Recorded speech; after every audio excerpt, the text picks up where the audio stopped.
যার আগে গেল জীবনের জয়গান, আসি অলক্ষ্যে দাঁড়ায়েছে তারা, দিবে কোন বলিদান।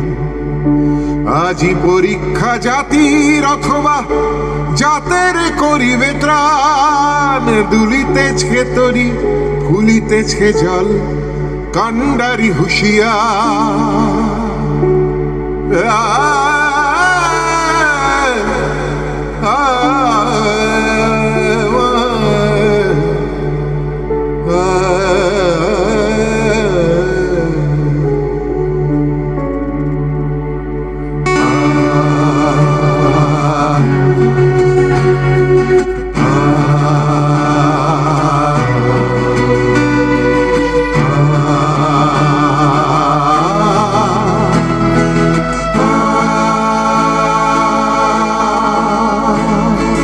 দুর্গমগিরি কান্তার মরু দুস্তর পারাবার, হে লঙ্ঘিতে হবে রাত্রি নিশীথে যাত্রীরা হুঁশিয়ার। দুর্গমগিরি কান্তার মরু দুস্তর পারাবার, হে লঙ্ঘিতে হবে রাত্রি নিশীথে যাত্রীরা হুঁশিয়ার।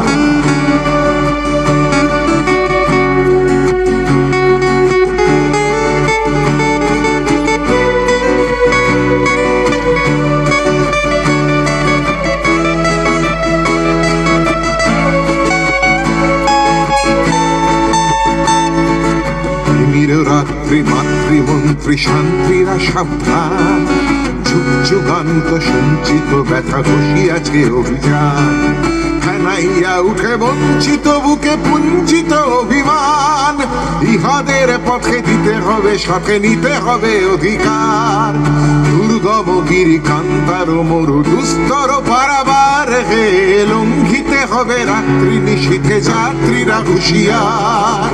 ভারত সরকার যাই বলুক না কেন, মুখে যাই দেখাক না কেন, চিকেন নেক নিয়ে ভারত বর্তমানে খুব বেদিশায় আছে, নাজেহাল অবস্থায় আছে।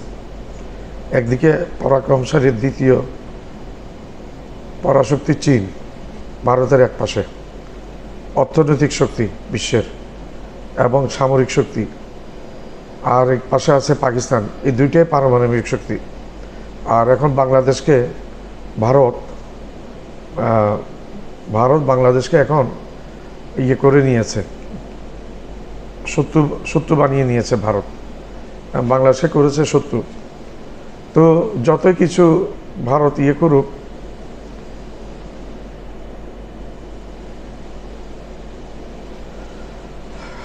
ভারতকে বুঝতে হবে ভারতকে 4 ফ্রন্টে যুদ্ধ করতে হবে। আগে 3 ফ্রন্ট ছিল, একটা পাকিস্তান, একটা চীন, আরেকটা এখন বাংলাদেশ। এবং আরেকটা ফ্রন্ট কি, আরেকটা ফ্রন্ট হচ্ছে এই যেটা আমরা পেহেলগাম ইস্যু নিয়ে ভারত পাকিস্তান যুদ্ধের মধ্যে দেখেছি, তুরস্ক পাকিস্তানকে সহযোগিতা করেছে বিভিন্নভাবে।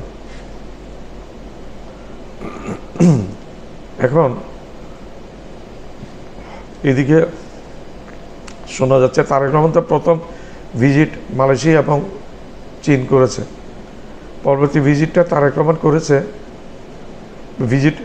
এরপরে ভিজিট শোনা যাচ্ছে তারেক রহমান ভারত এখন সফর করবে না বলে শোনা যাচ্ছে। এগুলি খুব সরকারের খুব গভীর ইয়ে থেকে, ডিপ থেকে কথাগুলো আসছে বলে শোনা যায়। আমি কিন্তু কনফার্ম না। তো পাকিস্তানের সেনাপ্রধান এবং পাকিস্তানের প্রধানমন্ত্রী আসার কথা, শাহবাজ শরীফ বাংলাদেশ ভিজিট করে যাওয়ার কথা, এখন কখন আসবে সেটা জানা যাচ্ছে না। আমেরিকার সাথে বাংলাদেশের চুক্তি আছে এবং বাংলাদেশ আমেরিকার সাথে সম্পর্ক রেখে চলেছে বাংলাদেশ আমেরিকার সাথে। তো সব কিছু মিলে ভারত এখন প্রচণ্ড একটা চাপের মুখে আছে। ভারত যতই নিজেদেরকে ইয়ে দেখাক না, বাংলাদেশকে ভারত আক্রমণ করার সাথেই চীন বসে থাকবে না। চীন অলরেডি ভারতের হুমকির জবাব দিয়েছে। চীন বলেছে বাংলাদেশ একটি স্বাধীন রাষ্ট্র, বাংলাদেশ কার সাথে যুদ্ধ, কার সাথে সম্পর্ক করবে, কার সাথে কী চুক্তি করবে সেটা বাংলাদেশের অভ্যন্তরীণ ব্যাপার।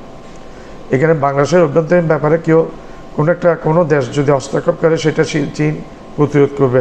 প্রথমে বলেছে ভালোভাবে নেবে না, পরে বলেছে চীন এটা হতে দিবে না, প্রতিরোধ করবে। এর প্রতি উত্তর ভারত কিন্তু দিতে সাহস দেয় নেই। ভারত হচ্ছে একটা শক্তভক্ত নরমের জম, এই ধরনের একটা দেশ। এবং প্রধানমন্ত্রী পড়েছে একটা ভারতের ইতিহাসের সবচেয়ে অকার্যকর একটা প্রধানমন্ত্রী পড়েছে।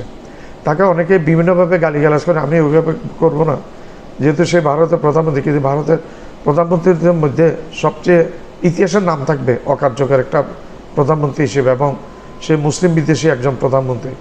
মুসলমানদেরকে আগে পরে ভারতে থাকতেই দিবে না। ভারতের বাংলাদেশের যে ইয়েগুলা মসজিদগুলো পর্যায়ক্রমে তারা ভাঙছে, এই মন্দিরা বাংলাদেশের মসজিদগুলো পর্যায়ক্রমে ভাঙছে। এগুলি নিয়ে কোনো উচ্চবাচ্য নেই, তারা শুধু আমাদের এগুলি নিয়ে, আমাদের দেশ নিয়ে কথাবার্তা। শিলিগুড়ি করিডোরের চিকেন নেক নিয়ে ভারত এখন অনেক বেশি সমস্যায় আছে। চীন টুমোরো এটা খেয়ে ফেলবে, এটা একবারে no doubt. Already 60 kilometre inside China inside China ঢুকেছে 60 কিলোমিটার অভ্যন্তরে অরুণাচল প্রদেশে। চীনের চোখ আছে অরুণাচল প্রদেশ, এবং চীনের চোখ আছে শিলিগুড়ি করিডোর, চীনের চোখ আছে লাদাখ। তো ভারতের ভবিষ্যৎটা যে ভালো না সেটা আমরা বুঝতে পারছি। ভারত যদি বাংলাদেশকে আক্রমণ করে, পরপর 4টি ফ্রন্টে 4টি দেশের সাথে ভারতের যুদ্ধ করতে হবে।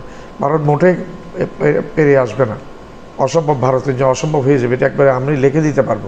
আমার এই ভিডিওটা লাইক করেন, শেয়ার করেন, সাবস্ক্রাইব করেন, বেল আইকনটা প্রেস করেন, যেন আগামী যে ভিডিওটা আসবে আপনার কাছে পৌঁছে।